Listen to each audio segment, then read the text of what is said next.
Halo, selamat bergabung kembali di video tutorial pemrograman bahasa Python. Nah, sesi kali ini masuk dalam rangkaian seri bagaimana cara kita menginstal komponen-komponen yang dibutuhkan untuk pemrograman Python ya. Nah, yang kali ini adalah bagaimana cara kita menginstal interpreter yang dibundling dengan package Miniconda. Kita masuk ke pengantar ya. Saya refresh dulu yang sudah disampaikan di video pengantar di video sebelumnya.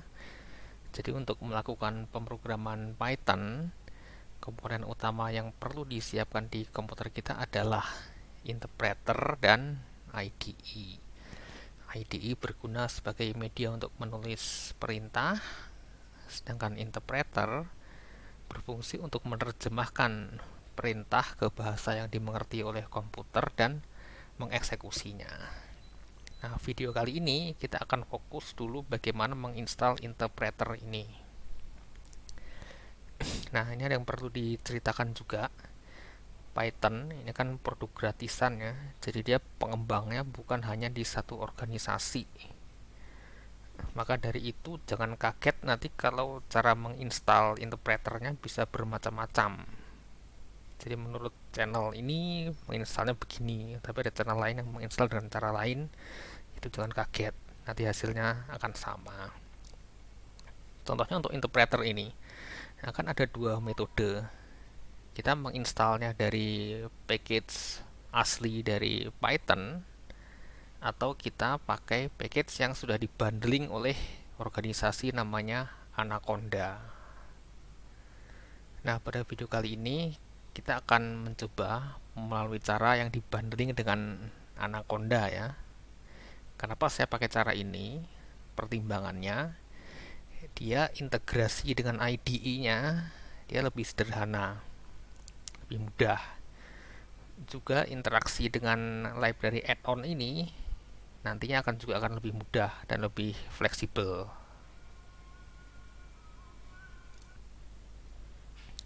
Oke, jadi begitu ya. Pada video kali ini kita memilih menginstal interpreter melalui jalur bundling Anaconda karena alasannya akan lebih mudah dalam mengintegrasikan dengan library dan IDE-nya. Ini karena begini ya, Conda itu sebenarnya berfungsi ganda. Dia bisa berperan sebagai interpreter Python yang sebagai penerjemah dan eksekutor dari perintah, tapi dia juga berperan sebagai semacam app store untuk library add-on yang itu supaya kita bisa melakukan pemrograman tidak dari nol. Jadi ini kalau analoginya seperti kita punya handphone Android, ini Conda ini bisa berperan sebagai Google Play Store-nya. Nanti prakteknya akan kita lihat ya pada video berikutnya. Nah, setelah itu, kalau kita sudah memilih melalui jalur bundling Anaconda, kita akan dihadapkan dengan pilihan. Kita akan memakai Anaconda atau Miniconda.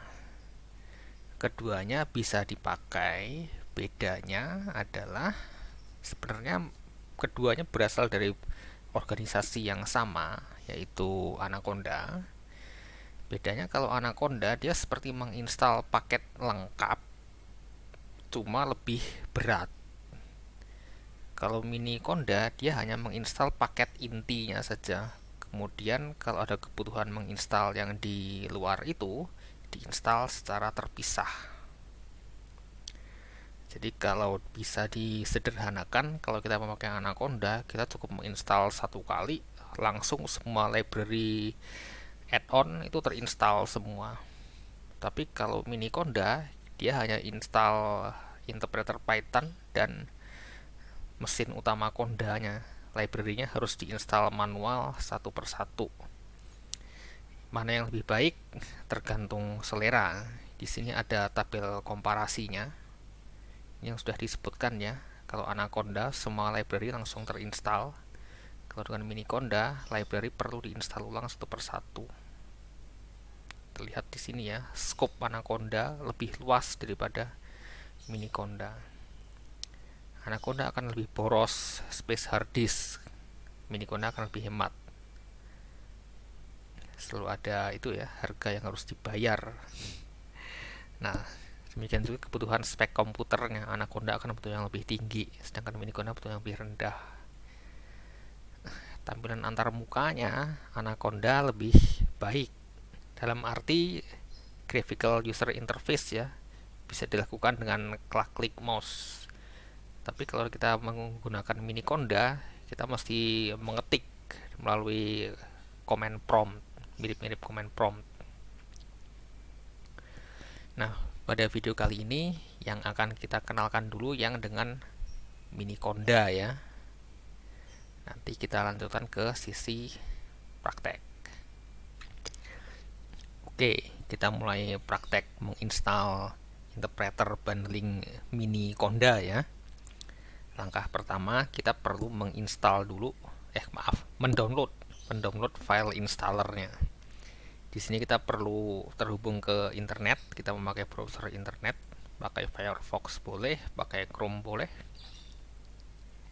Ini saya sekaligus memperkenalkan search engine namanya duckduckgo.com, tapi sebenarnya pakai Google juga bisa ya. Ini saya search langsung Miniconda.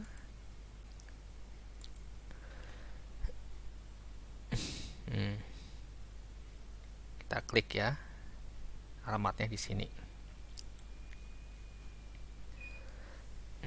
Oke, kita download file installernya dengan klik di sini, Windows Installers. Karena laptop ini memakai operating system Windows. Kemudian kita pilih mana yang sesuai. Nah, ini karena laptop ini operating sistemnya Windows 7, maka maksimal yang bisa kita pakai adalah Python 3.8. Tapi untuk teman-teman yang komputer atau laptopnya sudah memakai Windows 10, bisa memakai yang Python 3.9.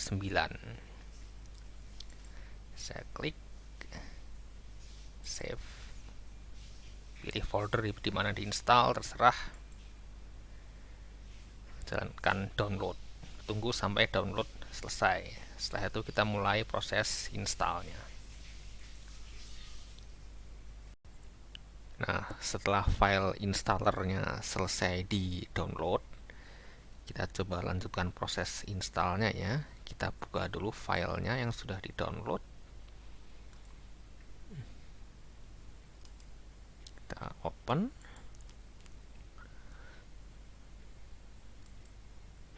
Run. Di sini klik next saja. Baca license-nya. Kalau sudah setuju, klik agree. Nah, di tampilan ini saya rekomendasikan klik yang ini supaya kita bisa pilih foldernya akan diinstal di mana.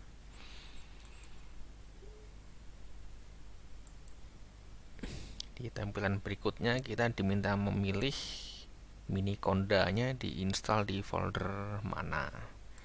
Ini terserah teman-teman ya, mau di folder yang mana. Kalau saya install di drive H, folder program data, subfoldernya Miniconda 3. Nah, di tampilan ini terserah preferensi ya. Tapi kalau saya yang ini saya matikan, yang atas saya centang. Yang atas ini maksudnya add Miniconda to system path. Ini maksudnya supaya Miniconda yang kita install langsung terintegrasi ke operating system Windows kita. Yang bawah ini untuk menyeting apakah Miniconda yang akan kita install adalah interpreter Python utama di komputer kita.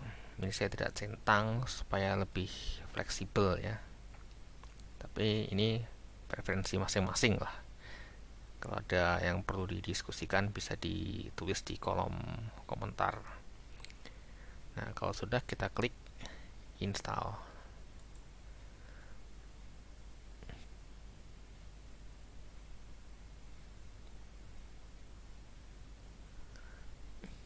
Oke, proses installnya sudah selesai ya. Kita klik next.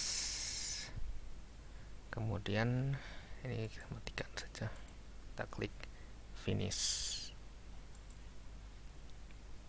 Oke, kalau proses installnya sudah selesai dilakukan, ada langkah opsional yang saya rekomendasikan untuk dilakukan, yaitu kita mengganti folder pertama yang dibuka oleh Miniconda saat Minicondanya di start. Saya klik kanan di sini, panggil dulu Minicondanya ya, terus klik kanan di sini, terus klik properties. Nah, ini di bagian start in-nya. Ini gunanya kalau kita lakukan ini ke depannya, kalau kita akan mengeksekusi program-program Python kita tidak perlu melakukan proses pindah folder. Saya klik OK. Kalau keluar error begini, klik saja continue di sini. Saya coba lagi, saya panggil lagi Minicondanya ya. Saya klik properties. Nah, sudah berubah menjadi Python. Sekarang saya buka Minicondanya.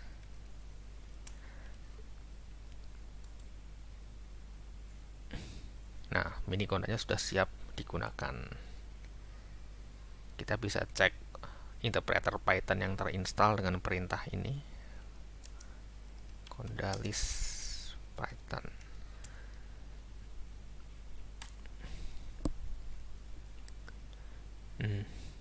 Interpreter Pythonnya sudah terinstall dengan versi 3.8.12. Itu ya cara menginstal interpreter Python dengan bundling di Miniconda. Oke, ini sekaligus mengakhiri video kita tentang install interpreter Python dengan Miniconda ya. Semoga bermanfaat. Di video berikutnya kita akan membahas tentang install IDE Spider. Sampai bertemu di video berikutnya.